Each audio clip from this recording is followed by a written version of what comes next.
Welcome to the Early Booking Podcast. This is the League Cup special. Today, there's only three of us on the pod. We're going to have a midweek episode with the full crew. However, we just wanted to get through some initial thoughts, reactions, and some of the stuff we've seen over the past week and this weekend. There's been some crazy things in football, so we'll just jump straight into it. I'm wearing my Liverpool gear. Super happy with today's result. Don't know if it was deserved, but I'm happy with the outcome. I know there's some hot takes with this game, pretty controversial things.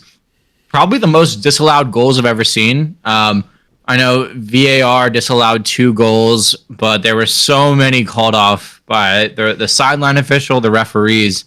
But I do think we should get straight into this. So I know we'll get to the Kepa point. I think that's a huge talking point, the controversy there. But I just want to start off with the game in general. I thought that Chelsea really, chances went both ways. It could have gone either way. I think Chelsea had the better chances and more of them. Pulisic in the 6-minute, Mount had multiple chances. Genuinely don't understand how Lukaku's goal was called out or ruled off. But we're going to have a referee from the Football Association, over 9 years working for the FA, joining us in this upcoming weekend's episode. So not this upcoming, the week episode. But we're definitely going to ask his perspective, and we'll get soon here into the Man City handball, definite handball. But I want to hear his thoughts. But it was a great game. Obviously, I'm happy with the outcome. But I think right away, let's talk about Kepa and the sub there. Really changed the course of play. Bryce, I see you look like you're ready to jump on it. What are your thoughts there? As expected, called it last week. I expected the penalty specialist, the Spaniard Kepa, to step in. I thought he'd start the game, actually. He's kind of a cup hero, a cult legend around the club. I get why Mendy starts. He's the better keeper, and he rightfully deserves to start a cup final. But Kepa came on where I thought he would. I predicted last week he would win the final with this kick, not lose it. Kelleher, that's his name, right? Kelleher really showed some guts to step up and take his as a keeper. I know you sit there and you watch all 10 go by in your net. It was perfect throughout. And then you got to step up to it. Your confidence has to be shook. And I'm sure Kepa was feeling the pressure. I'm sure that's a terrible spot to let 10 goals go past you. 11 if you're Kepa, and watch the other team's goalkeeper step up there and put it past you. The pressure of the world's on you. So pretty boring game from the neutral perspective. I didn't even care about this. I think the prize money of the Carabao Cup I saw today is $100,000. We were talking about that before the podcast. It's actually $100,000 to win the Carabao Cup. So it's obviously less about winning it for the money. The teams generate about $3 million in revenue from the tickets, I heard. But it's more about just saying we won the League Cup. I know Tottenham would love to say we lifted a damn League Cup. Last one was 2008, and I still remember that. Wasn't even a fan at the time, of soccer. I think it's funny you say that, because if Chelsea had won, I'm saying it's a McDonald's trophy. It's just like the Community Shield, like it's you the least no interest this week in it, really. Your heart wasn't in it. I only heard about you caring about it until this morning. This is a Mickey Mouse trophy. This ain't worth anything. Right. He's right. No, he's right. I mean, it's not the FA Cup. It's not obviously the Premier League or the Champions League or Europa League. But I think it's interesting they bring Kepa on there. I think you start him, because we look at like Keller. He played for Liverpool throughout the whole cup run. I think he deserves a start. But I also think like we could have brought on Alisson. I mean, he doesn't have the same, like Kepa is maybe known as a penalty specialist based on, last results. But I don't know. I feel like he earned the start. And like Minamino, for example, he scored 5 goals in that League Cup run for us, was our top scorer throughout the competition. He didn't even get on the field today. Origi got on. Jota, of course, got on. So I think it's a little bit harsh that he's not seeing the pitch when he's kind of the reason that we're there. But no, Forrest, as a former Division I keeper, I'd love to hear your thoughts on, coming off the bench in the 120th minute, haven't touched the ball, then all of a sudden you're in a PK shootout. And one more thing I want to mention before passing it to Forrest.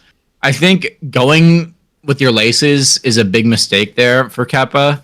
I mean, like, there's so much risk, and nowadays in the modern game, we see so much of the little fake. You're going one way, there's a body feint, there's a run up, the stutter step. And I think if you look through it, he said, "Fuck it, I'm gonna put my foot through it. If it goes in, it goes in." And sometimes that works for you, but when you're a keeper coming off the bench in the 120th minute, you're not used to that. You're much more likely gonna goal kick that shit into the stands just like he did. Can I speak on one thing before Forrest coming? Yes, I've please. taken Yes, one please. PK kick ever in my life in a competitive setting where I've been put up to the spot because it was you who won it. The coach is like, "Who won it?" And everybody's like, "This man pointed at me."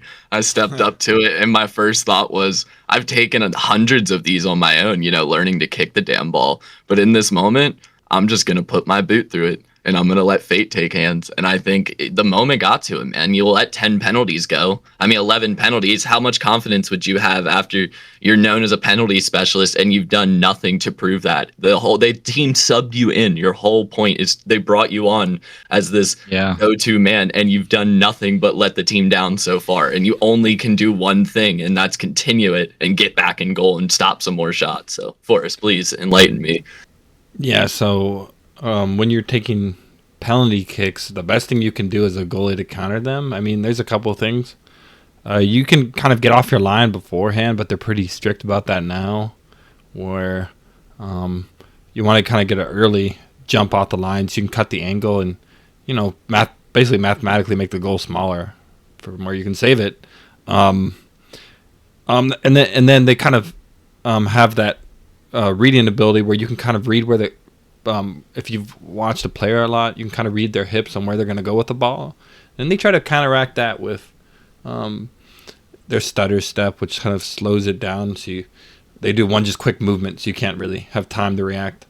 But I think the goalie that you want subbing in Kepa, I guess I don't know if he apparently was a free kick specialist, but he's just not a very pass. It's a different game, but I don't even know if he's worth that. I would rather want like the Norwich City goalie Tim Krul over Kepa, because he's a big guy and he can really save those angles. And this guy just an overpaid piece of garbage, basically, Kepa. And he's coming in there choking the ball at the last second too. And I don't even know what he's doing. Like, you just get. Like, you're a goalie, you're expected to get the ball on target, and instead he's kicking it to the moon. So I don't know what he's even thinking, like trying to go high, upper middle, or like upper 90 because it looks cool or something. Like, dude just had to get it on target, and that's all you want, and you probably get it in based on just the aggregate there. But I think if they wanted a free kick specialist, they should have just got another goalie, and just Kepa is just garbage. So what I'm hearing is you like the mathematical approach to this. You think you should put the tallest person you have in. Also you want a guy who's watched a lot of film. Maybe he before the game he watched a ton of film on other players. The man doesn't play too much. He probably has a lot of time to do said things. Yeah. He goes to all the games and stuff. He practices and stuff, sure, but you really want to be analyzing beforehand, and I have no idea if he's doing that. But if he has, I guess it makes sense. But he doesn't seem like the right guy to put in there. Well, that's what I'm thinking. He's probably on the bench being briefed the whole, 30 minutes extra time, saying, tendencies, here you go. This is where they're likely going to go. He probably went to that side every time. He probably went to the tendency side. Exactly. Even with Salah's penalty, like, he always goes to the left. He went to the right. It went in. So you need to do a tendency breaker, but I think, you look at the situation, and I think it's much easier when you're in the rhythm of the game. I'm feeling myself. I had a great 90 minutes. I had a great 120 minutes. I'm ready to win this.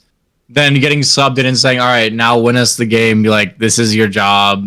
You're the king of penalties. So I think that's where Chelsea got wrong. Like, Mendy played great, but I think he brought you there. Like, give him the whole 120. Give him, and you could bring on a different player. Like, I think it might be a wasted sub also. If you watch that game after 90 minutes, especially in overtime, and it was a very intense game, like, the players were exhausted and it was so apparent. And then when you're saving one sub for a goalkeeper, it's almost like, all right, like, this is questionable. Yeah. But yeah, only time will tell. Like, hindsight is fucking 2020, so you never know. But yeah, We'll that's swing great pot. thoughts. We'll swing pot this off the Tin Pot Cup for now. Congratulations to Liverpool on the first trophy of the season. Well, I guess second. There was a Club World Cup. So congratulations there. We'll swing point it into the trophyless club. Tottenham and Leeds took Bielsa out. We talked about it last week. He was one of the people we had on our hot seat list, maybe number 2 behind. I had who did I have down there? I'm trying to think. Not Gerrard. I had Lampard, I believe. I thought Lampard was one of my favorites. But yeah, Bielsa, 10 goals conceded, no 11. Liverpool scored 6 in the midweek. Yeah. 10 goals, none scored this week. Abysmal performances. You knew it was coming. I was driving home yesterday thinking about it after the result. How do you go 10 goals in a week without scoring one and keep your job when you're literally about to slip into relegation zone? So yeah, it's disappointing to see. Leeds football was fun to watch with Bielsa at the helm. A lot of goals scored. It's an era I'm sure the club will look on fondly, though. He brought him some great highs into the Premier League. I'd like to see him stay. I'm interested to see. Did they announce who is coming in yet? No, not yet.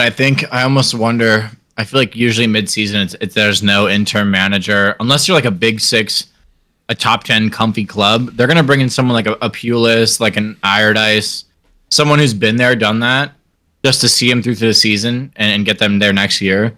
And I think it was Bielsa who was your shout out, if I'm not mistaken. But we'll have to look at that. But no, I think, like I know we talked about this last week where we said when you play that one style versus in any game, like that's respectable. Like I did that in Football Manager, but in real life, like you have to approach every game differently. And I think Tottenham can suffer from this at times where, like when Tottenham play an expansive open team like a Leeds, like a Man City, they play so well because they're built for that counter. And Liverpool suffered from this too. Like many years, they finally have almost solved it. But when a team just kind of packed it in, wasn't allowing us that open play, those not free chances, but just some of those cheap opportunities off a little 1-2. I think it's really hard to play that way versus like a Burnley, because you just can't when they're locking you down and playing that 5 in the back and not playing that expansive football. It's a whole different game. And I think Leeds just suffered from that so wholeheartedly time and time again. They're always playing every game the same when, it's the Premier League. It's not the Championship. You're playing the best teams in the world. You're playing the best players, the best managers. And yeah, every once in a while you're going to get a surprise result, but most of the time you're going to lose 3-0, 3-1, 4-2. And we saw that so often with them, so often. Couldn't agree with you more. I think you're spot on with both the Leeds approach and the analogy to Tottenham. I think Tottenham's week, like you said, very conducive of their overall, the way the club's going in general right now. One game we beat City just because of the way they play great football. Last week when we were talking about the highs, the way Kane looked amazing. In the midweek, They played a packed-in system. Credit to Burnley. They played amazing, and they deserved that 1-0 result at Wednesday. We'll get into them in a minute here. And then obviously we come out again. You were slandering Kane again, saying he's dropping too deep. He looks terrible. comes out at Saturday, plays this Leeds team again that's so open, and he literally looks like the best player in the world. There was not a player that can pass a football like that on command on any day. That was the best passing I've ever seen. Agreed. In one game, like he created, I think, 8 key chances or something alone and scored one, of course. So yeah, his pingers. Yeah, unreal. No, sorry, finish. I was just going to say it was a Band-Aid performance. At the midweek, Conte was literally saying the club should look at my position here and maybe consider firing me. I think he wanted to step away because that performance was so uninspiring. And then we come out again, we look amazing against a Leeds team that was arguably the worst team in the Prem at the time, the punching bag of the league. So I'm optimistic that we can keep the form and maybe some confidence, because that's really what a team needs. At the heart of it is just confidence. And I hope results continue to flow and maybe we can eke this top spot. But Arsenal looking to pull away with it right now. They look pretty good. We'll turn it over into Burnley. Your thoughts on the week for us? Pretty good Wednesday result. Yeah, that 1-0 win against 1-1 tie. Oh wait, no, it was a 1-0 win. Damn. Yeah. And it was Should have been 2-0. definitely, if it wasn't for Jay Rodriguez, oh my gosh, that man. You Like, called it. You said before the game he's the worst player out there, and he does not belong on the pitch, and he wasted the most golden chance I've ever I seen. knew he's so obviously overmatched. I mean, he sometimes he has his moments, but like he definitely belongs in the bench. Like, and should come off because he just is just not enough skill right there, man. He's just not good enough. He's just garbage. But you know they played like the perfect defense against them. So Tottenham, Burnley, you know, was locking it down on defense, and then they really had to, you know, even the possession was against them in the match. I mean, they were actually, you know, advancing the ball, and it really looked The possession was against them, sure, but the advanced possession stats. It looked really good. Yeah. And yeah, Weghorst looked really good too. He had great. He always had it was great a control nuisance. and possession. He's all over the pitch too. Yeah, pressuring, and he's the perfect guy for, you know, kind of like a target man, kind of slower moving attack where you really want just to like get the mismatch of like size advantage of a 6'6" Weghorst, and still has the skills to compete with the best defenders in the league. Yeah. And then Did they play this weekend? Oh, this weekend? No. You mean against Crystal Palace? They tied. Oh yeah. Yeah, they did. They got They a tied- 1-1 draw. They draw. They tied Palace. That Well, was yeah. Ruined my parlay. that one. Yeah, that they didn't look too good. At the first half, I know, and then the second half they kind of took it around, but they could have easily lost that game. But That's a tough Palace side. That's a good result for a Burnley side, but was still bottom of the table probably going into that game, maybe 19th Yeah, it was at a the big- time. away game, a lot of pressure on them, and they did really good. McNeil's been great with his ball skills too. He's always fun to watch. And yeah, I mean, mainly like even when they're playing Tottenham, they had those defensive turnovers that maybe could have cost them the game, but they take some of that down and they keep attacking. Then they'll definitely move toward the middle of the table rather than relegation. I agree. Looking to go to our relegation survival predictions, looking firm for us. And one thing I want to mention here before we jump into that, when I look at, like you said, a Weghorst, I think he's the perfect striker in the way that not only is he all over the pitch somehow, but he can hold up the ball enough to bring everyone into play from that compact back. And that's so important. I think when you look at a Tottenham, and I know, like, I was ready to rescind my apology to Bryce from last week about that. I was like, you're on the right track. Then they lost to Burnley.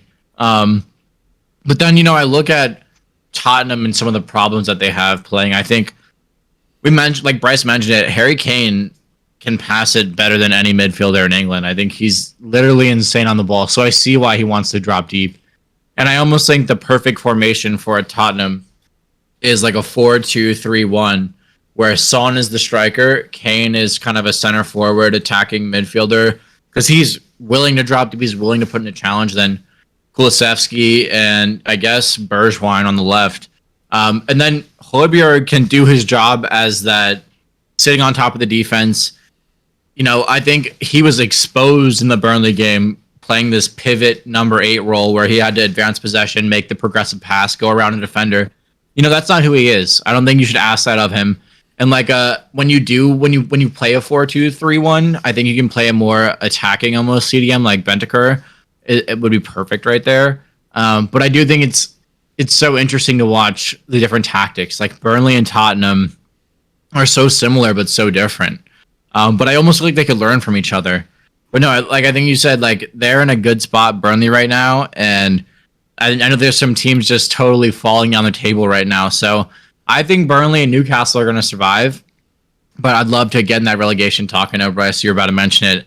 I wasn't really going to get much into the relegation talk. Still a lot going on down there. We got Leeds still, like we mentioned, they're a team in free fall. It's interesting to see where they are. So we'll just move on into another controversial topic, the Man City Everton result. Obviously, we were talking about how we had a race and it was almost closer. Liverpool almost could have gone even with points, had or been a point back had the result, gone that way. I know I was talking to you guys before the podcast. You mentioned it's both obvious handball. I don't know if this is. I see City as a very neutral team. I don't have much. I don't have many bad feelings toward them as a club. I know they're a money club, but to me, it didn't look that much like handball. Rodri's shoulder, that looks like part of his midriff to me. I know he makes his body bigger, and a lot of people say it's handball, but like that's a shoulder blade. Your shoulder's attached to your midriff. Thoughts? See, I see that, Bryce, but at the same time, my man was on the pitch like Christ, freaking crucified, arms out, catches him in that awkward spot where it's almost, bicep, shoulder blade. And I do agree with you, like, that's always a little dodgy, but, I think we look at, like, the Supreme Court, a lot of what they rule is based on past decisions. And you look at the Tottenham-Liverpool Champions League final, you look at Aston Villa earlier this year where the players come right that, the kind of shoulder, the kind of bicep, and it's always a penalty. And I think Lampard is spot on when he's, like, this is a club fighting for, like, relegation. That's a huge point for them. And I do think he's spot on when he says an apology is not enough. Like, okay, it's an apology. That's fine. He says his 3-year-old daughter could have called that as a handball. And I don't understand. Like, I almost feel like, not to say max fixing is real, but I know even in the Tottenham Man City game, the fourth ref, Paul Tierney, was like visibly upset when Tottenham scored that go-ahead goal. So it just makes me wonder, like, where is the consistency? And that's why I'm very happy that Will's going to be jumping on the pod here. Yeah, agreed. I agree. I think that, you basically have to have kind of a precedent. Like kind of the football, you kind of know when they're calling calls. And even on the offsides, it should be more clear and obvious to overturn any already ruled call. It's just so inconsistent. You're like, I watched the game and I never really know what they're gonna do. Like, is it gonna be overturned? Is it gonna be kept? But in the NFL, you can kind of guess what's gonna go on based on like, their consistency, and they normally don't get it wrong, except for the time they had those replacement refs. But I think if you start calling everything as often as us the fans are, I think we're asking for a lot of the time, because there is so many of these times we talk about fouls that happen outside of the box that inside the box that if they were outside would be called. We spoke on it before. Those landmark decisions, they will change the game of football. If every handball like that is called, that can't change. Your arms have to move up to do things. Every time you see defenders try, but they still have to move their arms up. And once it is called once, and it continues to get called at the rate, we're going to start seeing 3-4 penalties a game if that decision is made, if that's the clear and obvious decision, I think. And I think that's why it stays at the way it is, where it's so in the middle of where are we right now, because they almost need that buffer, because if they make that decision, we will see 2 handballs a game from just little things happening that the eye wouldn't even catch, that just go to review. And I think it would kind of change the way football works. So. No, I agree. But I look at, like we said, like previous decision and the precedent that's sent, and like Rodri is coming for the ball. And sorry, our listening viewers, but you can come in, like, it's very natural to put your arms out when you're kind of chest the ball, but you can hold them kind of close into your body where it's natural. But man, literally crucified on the cross, extended full arms, 90-degree angle.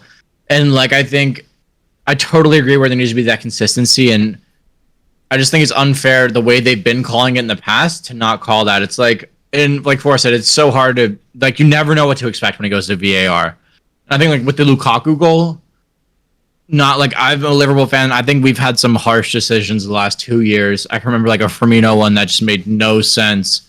And I thought Lukaku, like, what is this? Is his fingernail offside? Like, does he really have an advantage on the defender if it's his fucking fingernail? I think it needs to be almost like center mass or your foot. I almost think it's totally unfair. I was about to say, if you try to make it so it's every time, then you're going to have issues where you run into... I completely lost my train of thought, actually. As a fan, I have my thought back. We'll start here. As a fan, every time it goes to VAR review, then you're going to know it's going to be overturned, because the fact it went to VAR review and it's going to be called, the precedent that's set. The fact his arms were up, you're going to see that and you're going to go, oh, because the VAR review won't go to that check where the ref has to go anymore, and there won't be that time. It'll be that it's being checked while the play happens. It's not a penalty, or the play will stop immediately. There won't be that buffer anymore where you have that worry. And I think sometimes we hate it as fans, but we also love it. Some of the greatest some of the greatest moments I have is the VAR checks against Man City in the Champions League. Exactly. I know you still remember that moment. Like, one moment we're winning, one moment City's up, one moment we're going through the Champions League final. All that was like buffered behind this VAR moments where like it added more suspense to it. So I get, if you start calling everything, the second you see VAR check going up, you're going, oh shit, my team got an offsides. That goal's ruled off, or oh shit, that's a penalty. Well, so I don't know. It's a fine line. I am interested to get our guest on next weekend as well. I would love to hear his opinion on precedent set. So no, that Sterling VAR versus Tottenham in the Champions League, where we ended up winning. That was like one of the greatest moments of my life when they disallowed that goal. I was like, oh, fuck yeah. That was amazing. Right. So, I don't know. As a fan, I hate to sit here and bitch about it because it's so maybe it's for my team, maybe not for my team. Sometimes it breaks your heart. Sometimes it makes your day. So, I don't know. Yeah, 100%. And I know we've all been monitoring this Russia-Ukraine situation, and this is a very touchy topic. So we're not going to spend a lot of time here. And once we have the full crew, I think we'll talk about it a little more and revisit this topic. But Forrest outlined to us that some sanctions have been levied on the Russian national team. If they're playing, we all know this is a World Cup this year. I guess it's this winter with it being in Qatar, which is so weird.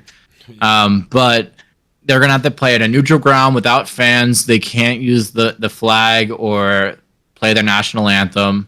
I guess the question and again, we won't get too deep into this, but should they be allowed to participate? And what are just kind of our thoughts overall on some of those situations or what's really going on in the world right now? First off, let's get to the humanity of the situation. My thoughts and prayers go out there to everyone affected by the Russia-Ukrainian crisis and those in danger right now. We pray for their safety.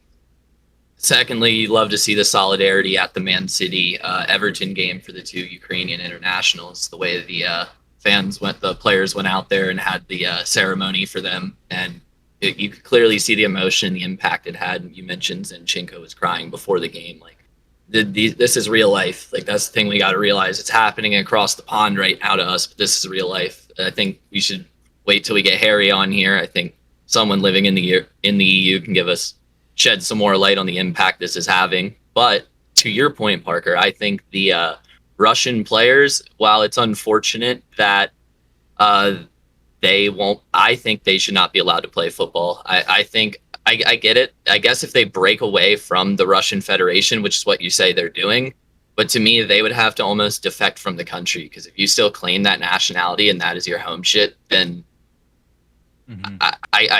I don't know. Thoughts for us? Yeah, you're older than me. You're wiser. Yeah. I think it's an interesting situation because on the one hand, these soccer players aren't, Russian Federation party members. They're soccer players. Generals, yeah. Of course. And as far as I know, I don't know if there's any Russian soccer players like openly saying in support, like, yeah, fuck Ukraine, we're gonna blow them to bits or something. Like, none of them are acting like that, but at the same time, you don't want to just ignore the situation and act like everything in the world's fine because there's a war going on. But soccer is just a normal thing. So they've kind of FIFA's taken the neutral stance where they try to punish them a little bit, but not take away their ability to play. And I think that's a good measure for now. I know in the past, the U.S. also boycotted the Soviet Olympics, which kind of, I felt like was kind of a mistake because, all those athletes competed all those years and they didn't really have a chance to compete, and they had nothing to do with the political agenda. So I think, giving them at least like taking away, their anthem and stuff is a decent start, but I think it definitely should be like monitored on really what's going on, and like, and really we want to see if it escalates further, that maybe more harsh measures like not playing at all have to be taken. It's actually a good analogy for us, using the nationalism of those Olympics. Actually, I guess because it's foreign to me and it's not homeland, it's harder to see the first-person perspective of the matter. And then you're right, the players have no impact on this. I get that. I'm not saying they're the ones saying we're in support of this war. So I get it. I guess if they play blank jerseys, there's nothing other than we are Russian. They can't change that fact. I get that. I understand. A little bit of ignorance on my part. And just a finishing thought, I think like we saw, I think this is the last Summer Olympics where Russia was banned as a nation for doping, and they still had athletes compete, but they competed under other nations. I almost think like something similar is going to happen. Like we don't want a 1936 Olympics that was in Nazi Germany, and it was kind of a precursor, and it's now an infamous Olympics where Hitler was watching the games. And not to say, this is what's going to happen, but dominoes, it all starts with one domino, and it's a slippery, dangerous slope. So, of course, our thoughts and prayers go out to Ukraine, the citizens, the soldiers, and what's going on in the world. And I think it's interesting that we mentioned, the players, because, like you said, they're not. We never know who has ties to politics. They're not these generals. They're not making these decisions. And I think it was interesting. I watched a press conference the other day with Alexander Ovechkin, a very famous hockey player in the U.S., plays for our hometown team. Like, literally the reason I watch hockey, love him, and he's been on the Capitals for years. And he did not condemn, like, he was not supportive of the invasion, but at the same time, he wasn't saying, like, oh, it's terrible, because this is a dictatorship. You don't know what's going to happen to your family, your friends, your relatives for speaking out. I think that's something that's very dangerous. Like, it's a balance where these players aren't going to just say, I'm not going to play, I'm not going to do this, or straight up condemn it, because there's so much more at play than just soccer. Yeah. And I think that's something we're all aware of, or hopefully we're aware of, or we'll see. And it'll be crazy to see what unfolds. Yeah, we'll get more into that on Wednesday and what some of our other members' thoughts are, but I think it's definitely something to be aware of. We'll push it into some closing thoughts here. We got the MLS kicking off this weekend. I know you were at the DC United game live for us. Predictions for the season. I know you're the MLS head. This is where you get your chance to shine today. Y'all are ugly. Yeah. I'm buying a Portland Timbers jersey. He likes the flowers on the Portland Timber jersey. That's why it's pretty. You got like the Hawaiian look. Look up the rose-colored Portland Timbers jersey. That is the hardest jersey out there. I mean, it looks cool right now. But this is your moment to shine for you. So, can we hear your thoughts? MLS predictions, both for DC United this season, and then your suggested winner, please. Oh, well, yeah. I mean, I've mostly been following DC United because of the local team. They had like a pretty rough go at a 3-0 win. They got like, I would say, they had their former player Reyna hit the post, and they had like Charlotte FC, which is their first game ever. They got taken away a goal by VAR, and then DC, got kind of a lucky PK, but it's still a 3-0 win. It was really fun to watch, and yeah, all I could say is like, I just keep hoping the MLS improves as a league. You think we ever see it blow up? We always say we're going to see these stars come over, and they're finally getting to that age, and I'm seeing a few retire without coming. Hey. I know we're bringing in Insigne. Yeah, that's one. Shaqiri. Big Shaq. I mean, they only 1 year removed. I would not pay money myself to go see him play. I'm sorry. Big Shaq? Oh, you're tripping. And of course, league winners, DC United. You actually think they do? Yeah. Who's the actual favorite in the MLS? The actual favorite's probably like New England FC, but okay.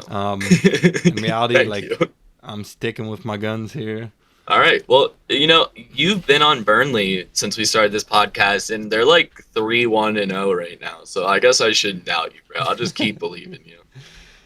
No, I like what Forrest says there. Like, I'm looking right now, the predictions. LAFC, New England Revolution, and Sounders are all the top favorites, and New York City FC and Sporting Kansas are the next two. But I think MLS is blowing up. I think one thing that would benefit the league would be relegation and promotion. Yeah. But I know part of the agreements with these owners is that that will never happen because that'll damage their assets. I took a sports economics class all about the reason why franchising is all the MLS will ever be, and they'll never go to relegation promotion. I don't think we'll ever see that shift in the culture because, like you said, businessmen in America are too cutthroat and their assets Literally need to be protected. We're in the most capitalistic country, but I think it's cool that we see these franchises popping up like every year. Like Austin FC, Matthew McConaughey is like a big owner. Like the LAFC ownership group it's like all celebrity. It's like Will Ferrell. What was the new others team that DC played this weekend? Oh yeah, Charlotte FC. Charlotte, and they had Fuchs. He got signed to them too. He's a big name. Christian Fuchs. Yeah, from Leicester City. Yeah, Fox. He did good that game too. He had like 2 big headers if I can recall. Almost scored. But well, guys, we don't want to get too much into it. We got a midweek podcast probably coming out, as we mentioned.